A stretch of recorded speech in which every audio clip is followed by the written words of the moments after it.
Good morning, ladies and gentlemen, and welcome to the show on this 2nd of December, a Thursday, 2021. Thank you for tuning in. Glad to have you guys here. Now, I'm going to tell you guys what. A lot of people, there's been so much stuff going on in the news, right now. People are ignoring what's going on with the Chinese property developers. They've been sinking. Barely just getting in there to hold their act together, This is tied into the Chinese property market. The Chinese people they invest an awful lot of their investments in property development. And what this is all about, I'm going to tell you guys what this is all about. Is basically, it's massive in China. 60 to 70% of their net savings are invested in properties. And it's created this massive bubble. I think it's like $55 trillion bubble in Chinese property and in property development. Basically what they do is they go in and they build a high-rise building in one of these Chinese cities. It reaches the sky. It's all full of apartments. And a lot of these apartments aren't even finished. They're basically just like a shell. And the Chinese people invest in these property developments. Their money. And they own a property in such and such a building, but they never go there. It's just an investment. So what are these properties actually worth? Well, they've been inflated. They've been inflated like you wouldn't believe. It's like an apartment that's not even finished and stuff. It might not have any plumbing in there, no flooring. It might not even have any insulation. Just metal studs. And it might be worth like $500,000. That's what it's worth, was stated to be worth. But what's it really worth? Especially if they start to flood the market with these unfinished apartments. If China goes down, the whole world economy will go down with it. And so what we're talking about here is nothing more, nothing less than a Lehman moment that is very slowly unfolding in China. Let's get in there and let's take a look at the charts. Let's open up the charts right here. CASA, make or break moment, may be hours away. It's an Evergrande update. Bloomberg, one of China's largest issuers of junk bond debt, will announce Thursday whether creditors will agree to a debt swap designed to avert default. CASA Group Holdings Limited, which became the first Chinese developer to default on such bonds in 2015, is trying to stave off yet another collapse that could come as soon as next week. So it's not just this one company, it's a whole consortium of Chinese real estate development companies. Now have I even touched upon something called wealth management products? This is very common in China. These big developers, real estate developers, what they do, in order to keep their projects going and stuff, and in order to keep themselves in cash and in liquidity, what they do is they offer something called a wealth management product. Basically, this is a package deal it's like something that you buy. If you're a Chinese person, you can buy a wealth management product. And it's basically, it returns a high yield of interest on a yearly basis. Very high rate of return in the yield but what they do is they use that money for the developments. Everything goes good, with wealth management products, as long as Chinese real estate is booming and they continue building out more new projects and stuff. Then they can pay the rate of interest on these wealth management products.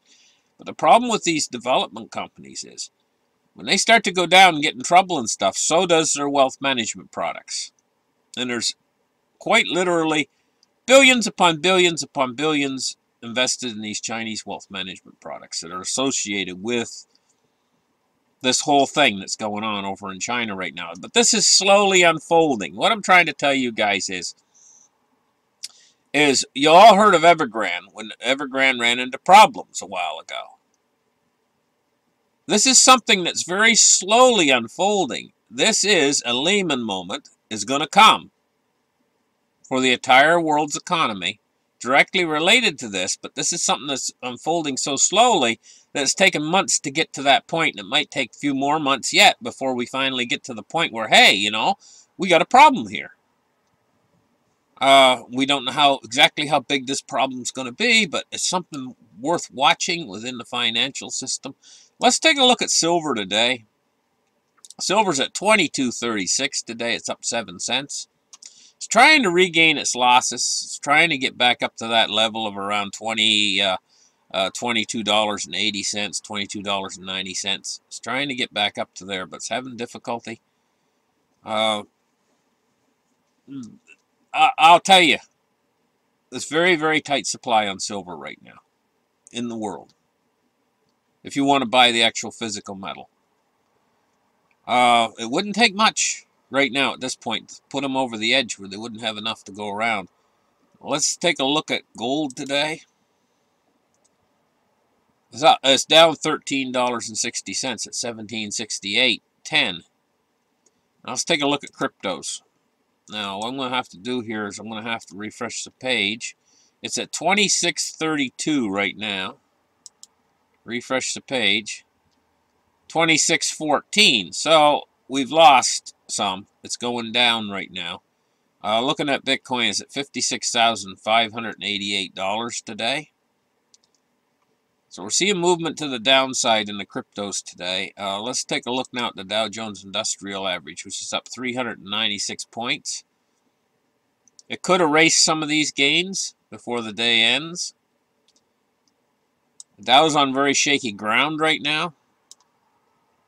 The market doesn't really know how to interpret the signals that's going on. The markets out there, they do not like uncertainty. They want news that's very much clarified. Now, with regards to this Omicron virus right now, the news is not clear whatsoever as to what the potential is going to be. And because of this, the markets are on edge because they do not like uncertainty. Now, the thing is about this is the worse this is going to be, the more it's going to drive markets up and drive everything up. Because it's going to mean easy monetary policy. If this thing blows over, it doesn't become much, then we're in for a decline in the markets. A decline in everything, mostly. It could actually descend toward deflation. Now, I know that's counterintuitive, what I'm telling you guys. It doesn't seem to make sense. But that's the way it is. And the reason why it's that way is because the markets are 100% totally dependent upon stimulus now. The creation of credit in order to survive these markets. And if that creation of credit is drawn away, everything would completely 100% collapse in the entire system. I mean, it would be a collapse unparalleled in human history if all stimulus, all support was taken away, because right now the whole world only runs on support. It basically died in 2008, and it's continuing to run, but only with support. The problem with this support is, if we keep the support up, everything inflates bigger and bigger and bigger, and in the end, it's going to yield, and it's going to yield to something called hyperinflation. That's what's going to happen. There's no way out. So, at this point right now, the only way out of a hyperinflation is to let the system collapse in the opposite direction. And I don't think there's any politicians willing to put themselves on the line to allow that to happen. They're all going to go ahead and stimulate no matter what they have to do. As Mario Draghi said, whatever it takes, and they're going to do whatever it takes.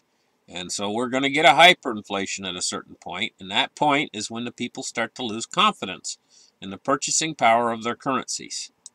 Okay, crude oil today, $65.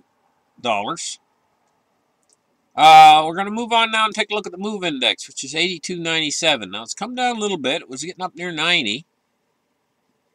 Now, bonds and rates today. What we're looking at in bonds and rates today is we're looking at a mixed bag. Short end is falling, long end is falling, and the middle is going up. We're looking at the U.S. 3-year going up the most, 4.6 basis points today in the U.S. 3-year. So we're looking at a 10-year today at 1.43, and we're looking at a U.S. 30-year at 1.75. Those are pretty low yields, especially on the 30-year. Now, there's still an inversion between the 30-year and the 20-year. 20 years at 1.83. Let's take a look at the U.S. dollar index. 95.90 on the U.S. dollar index, and it's going down just a little bit. This has been your market report. I can see which way the markets are thinking right now. The fact that the markets are intuitively going up a little bit today thinks things are going to be bad ahead. And the fact that the dollar is going down a little bit also signals that things are going to be bad ahead. If things were looking good ahead, then the market would be going down. And the U.S. dollar index would be going up. Because the Fed's right on. They are right on to taper. They really are. They want to taper. But they can't taper if things get really bad. Now, I know this really seems counterintuitive, but the Fed cannot taper. They're going to have to put their tapering on hold and stuff, and that'll mean market gains coming. If things turn too bad out there, they're not going to be able to. It's data dependent.